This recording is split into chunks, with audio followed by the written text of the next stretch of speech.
আসসালামু আলাইকুম।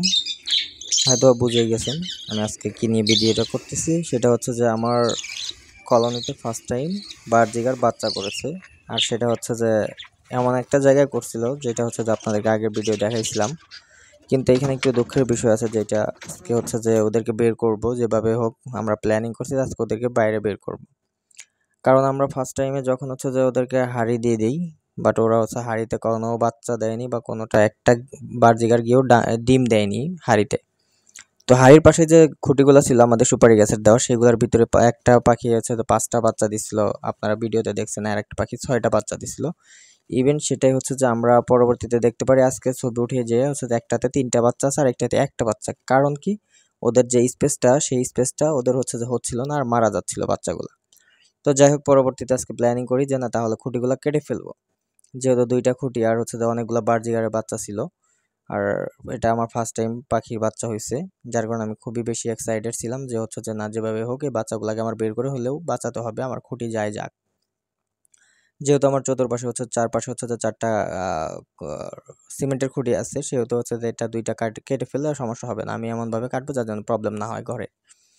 তো ফার্স্ট টাইমে হচ্ছে যে আমি করাত দিয়ে কেটে তারপর হচ্ছে দা দিয়ে এরকম গর্ত করে দেখি না 3টা বাচ্চা এখানে আছে, মেবি মনে হচ্ছিল। তো এখানে আসলে আমি হচ্ছে যে শিওর ছিলাম না কয়টা বাচ্চা আছে বেঁচে।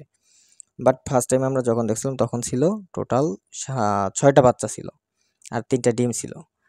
তো যাই হোক, ফার্স্টে যে বাচ্চাটা বের করেছিলাম আমার যে কেমন ভালো লাগতেছিল, যে লাইক সিরিয়াসলি যে আমি ফার্স্ট টাইম আমি হচ্ছে যে পাখি পালন করতেছি, আর যে এটাতে হচ্ছে যে একটা বাচ্চা হয়েছে আর সেই বাচ্চাটা আমি বের করতে হাতে নিছি। এটা যে মানে এক্সপ্রেশনটা যে এমন ছিল আমার, আসলে আমি বলে বোঝাতে পারবো না কেমন লাগতেছিল। তো যাই হোক, পরবর্তীতে আমি আরও একটা বাচ্চা ধরতেছিলাম, দেখতেছিলাম আল্লাহ আর একটা বাচ্চা, মনে হচ্ছে যে এখানে বারজিগারের বাচ্চার খনি বের করে ফেলছি, খনি পেয়ে গেছি। তো যাই হোক, এই বাচ্চাটা অনেক কিউট হেলদি। আলহামদুলিল্লাহ, আল্লাহ তাআলা ওদেরকে এই ছোট্ট একটা জায়গার মধ্যে কিভাবে যে এতগুলো বাচ্চা রাখছিল, আমি পুরা শক। না, আমি হারিয়ে দিয়ে দিছি তো, বাট ওইখানে ওরা বাচ্চা না দিয়ে বাচ্চা দিল গিয়ে খুঁটির মধ্যে। যাই হোক, পরবর্তীতে আরও একটা বাচ্চা বের করলাম আমি, মানে একে একে 4টা বাচ্চা এখান থেকে আমি বের করলাম। যাই হোক, এই বাচ্চাটা ছিল সবচেয়ে বেশি বড়, আর ওর হয়তো বেশি খাবার খাইছে, ওর আম্মু মনে হয় ওরে ভালোবেসে বেশি খাওয়াইছিল। তো যাই হোক, টোটাল হচ্ছে ওইখান থেকে আমার 6টা বাচ্চার মধ্যে আমি হচ্ছে 4টা বাচ্চা বের করছি, আর একটা বাচ্চাও নাই। অবশিষ্ট যা ছিল সেটা 3টা নষ্ট ডিম, আর ওইটা আমি ছবিটা উঠাইছিলাম, বাট হচ্ছে যে সুন্দর হয়নি বিধায় আমি আপলোড করিনি।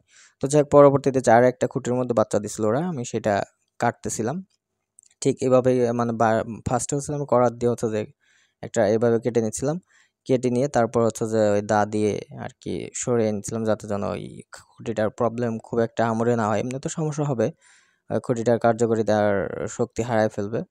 বাট তারপরেও কি করার, ফার্স্ট টাইম বাচ্চা দিছে, যদি আমি বাচ্চা দেখতে না পারি আমার খুব খারাপ লাগতেছিল। তো যাই হোক, এটাতে আলহামদুলিল্লাহ একটা সুন্দর কিউট একটা বারজিগারের বাচ্চা বের হইলো, দেখতেছেন আপনারা। আমার টোটাল হচ্ছে যে এইটাতে ছিল, আমি এর আগে যখন ভিডিওতে দেখাইছিলাম তখন ছিল হচ্ছে এটাতে 5টা বাচ্চা। তো 5টার মধ্যে মাত্র একটা বাচ্চা বেঁচে আছে, কারণ ওই খুঁটিগুলোর ভিতরে এতটা স্পেস ছিল না যে ওরা হচ্ছে যে বাচ্চাগুলা খুব সুন্দরভাবে এদিক সেদিক মুভ করবে, বা একটা বাচ্চা কম খাবার খাইছে বা বেশি খাবার খাইছে যার কারণে আরেকটা বাচ্চা দুর্বল হয়ে গেছে, তখন মারা গেছে। এটাই হয়। আর যাই হোক, আলহামদুলিল্লাহ আমার হচ্ছে যে কলোনির ফার্স্ট বেবি এগুলা বার্জিগারের বাচ্চা দিয়েছে ফার্স্ট, এর জন্য আমি খুবই খুশি। আলহামদুলিল্লাহ, আলহামদুলিল্লাহ, আল্লাহ তাআলা আমার ফার্স্ট টাইম আমার কলোনিতে বাচ্চা দিয়েছে। আর এটা হচ্ছে তো আমার লাভ বার্ড, ওই হচ্ছে ফার্স্ট ডিম দিয়েছিল, বাট হচ্ছে তো ওদেরও ফার্স্ট ছিল, যার কারণে ওই ডিমগুলো ওরা তা দিতে পারে নাই, পরে ডিমগুলো নষ্ট হয়ে যায়। তো পরবর্তীতে আলহামদুলিল্লাহ আবার ও ডিম দিছে আমার বার্জিগারে, সরি, এটা হচ্ছে লাভ বার্ড। তো আমার লাভ বার্ডটা হচ্ছে খুব কিউট ছিল। তো ডিমগুলো আমি চাচ্ছিলাম না যার ক্লোজলি দেখাই, বাট আমি ক্লোজলি দেখাইতে পারতেছিলাম না, কারণ ওর বাসা থেকে সরতেছিল না বা হচ্ছে তো যাচ্ছিল না। তো যাই হোক, ওকে আবার ওর জায়গায় রেখে দিলাম। আর ওই একমাত্র পাখি যে কিনা হচ্ছে আমার কলোনিতে হাঁড়িতে ডিম দিছে। যাই হোক, দোয়া করবেন আমার লাভ বার্ডের জন্য, যার জন্য ওর বাচ্চাগুলো সুস্থভাবে ও উঠাইতে পারে, আর ওর বাচ্চাগুলো যেন খুব আমি আপনাদেরকে দেখাতে পারি কি কেমন হয়েছে। তো আল্লাহ হাফেজ।